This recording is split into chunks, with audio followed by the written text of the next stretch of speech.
The phrase Southern hospitality is deeply rooted in American culture, representing a welcoming attitude and kind attention to a weary traveler's needs. It was so legendary that some northern visitors were in for a shock when their lofty expectations came crashing into reality. One such traveler was Frederick Law Olmsted, whose account of his conversation with an enslaved Louisianan we covered in a previous video.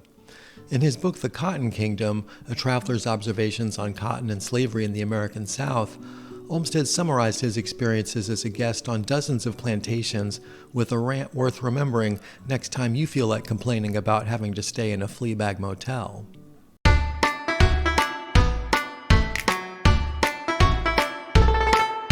People of the South are content and happy with a condition which few accept at the North unless with great complaint, or with expressions of resignation such as are the peculiar property of slaves at the South.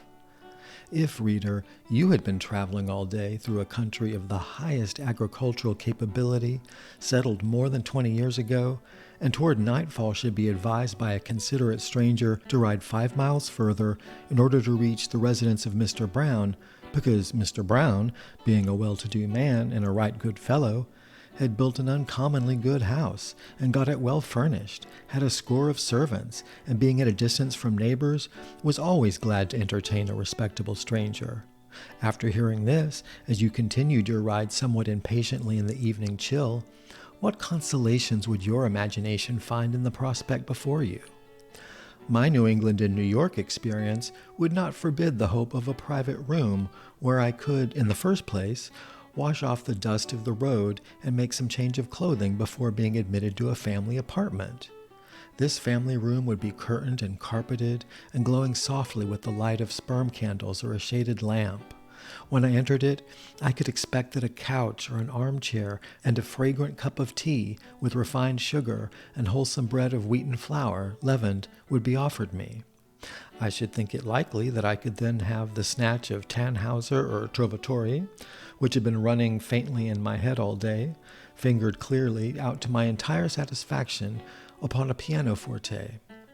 I should then look with perfect confidence to being able to refer to Shakespeare or Longfellow or Dickens if anything I had seen or thought during the day had happily wished me to do so. I should expect, as a matter of course, a clean, sweet bed where I could sleep alone and undisturbed until possibly in the morning a jug of hot water should be placed at my door to aid the removal of a traveler's rigid beard. I should expect to draw a curtain from before a window, to lift the sash without effort, to look into a garden and fill my lungs with fragrant air, and I should be certain when I came down of a royal breakfast. A man of these circumstances, in this rich country, he will be asking my opinion of his fruits. A man of his disposition cannot exist in the country without ladies, and ladies cannot exist in the country without flowers. And might I not hope for the refinement which decks even the table with them? And that the breakfast would be a meal as well as a feed, an institution of mental and moral sustenance as well as of palatable nourishment to the body? My horse I need hardly look after if he be a sound brute. Good stables, litter, oats, hay, and water, grooming, and discretion in their use will never be wanting in such a man's house in the country. In what civilized region, after such advice, would such thoughts be preposterous, unless in the slave states? Not but that such men and such houses, such family and home comforts may be found in the South. I have found them, a dozen of them, delightful homes. But then in 100 cases where I received such advice and heard houses and men so described, I did not find one of the things imagined above, nor anything ranging with them. In my last journey of nearly 3 months between the Mississippi and the upper James River, I saw not only none of these things, received none of those attentions, but I saw and met nothing of the kind. 9 times out of 10, at least, after such a promise, I slept in a room with others, in a bed which stank, supplied with but one sheet, if with any. I washed with utensils common to the whole household. I found no garden, no flowers, no fruit, no tea, no cream, no sugar, no bread. For corn pone, let me assert in parentheses, though possibly as tastes differ, a very good thing of its kind for ostriches, is not bread.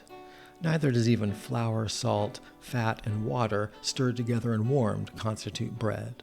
No curtains, no lifting windows. 3 times out of 4, absolutely no windows.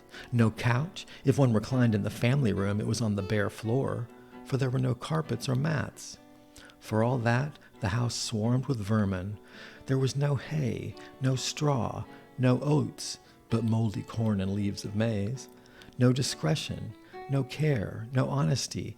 There was no stable but a log pen, and besides this, no other outhouse but a smokehouse, a corn house, and a range of houses. In 9/10 of the house south of Virginia, in which I was obliged, making all reasonable endeavor to find the best, to spend the night, there were none of these things, and most of these had been recommended to me by disinterested persons on the road as being better than ordinary houses where they sought up for travelers and had things.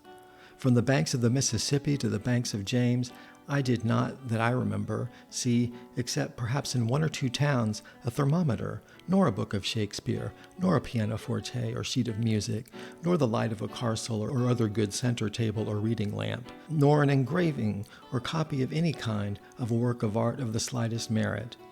I am not speaking of what are commonly called poor whites. A large majority of all these houses were the residence of shareholders, a considerable proportion cotton planters. Historian Bertram Wyatt-Brown described the guest-host relationship as a ritual encounter that helped Southerners determine community standing and reaffirm their membership in the immediate circle to which they belonged. To understand the social meaning of hospitality, the relationship of an individual and family to outsiders on home turf, it must be treated in its constituent parts. The individuals involved, the circumstances of the moment, the relative standing of host and guest made all the difference. With strangers, the rules of hospitality were considerably more discretionary than with relatives, who could not be cast aside without loss of family repute and guilt-laden recriminations. Not many planters lived grandly enough to live up to the regional self-acclaim about lavish entertainment. First of all, the living quarters were often exceedingly uncomfortable for permanent residents, let alone for visitors. Heat, dust, and ever worrisome insects sometimes undermined household resolve to make even spacious dwellings presentable. Not willful laziness, as outsiders imagined, but a sense of paralysis gripped even the well-bred planter's matron. There was too much to do and little to show for the effort once things were done. If, at times, inquisitive strangers were greeted with less cordiality than they anticipated, the reasons should not be hard to imagine. Wyatt-Brown added that the best received travelers came with letters of introduction, and in those circumstances, their presence could be a great source of gratification about which the host could brag for months thereafter. Let me assure you that you're always welcome on this channel, no letters of introduction required, and your subscribing, hitting the like button, and sharing this video with friends will be a great source of gratification for me. Thanks for watching, and I'll see you in the next video.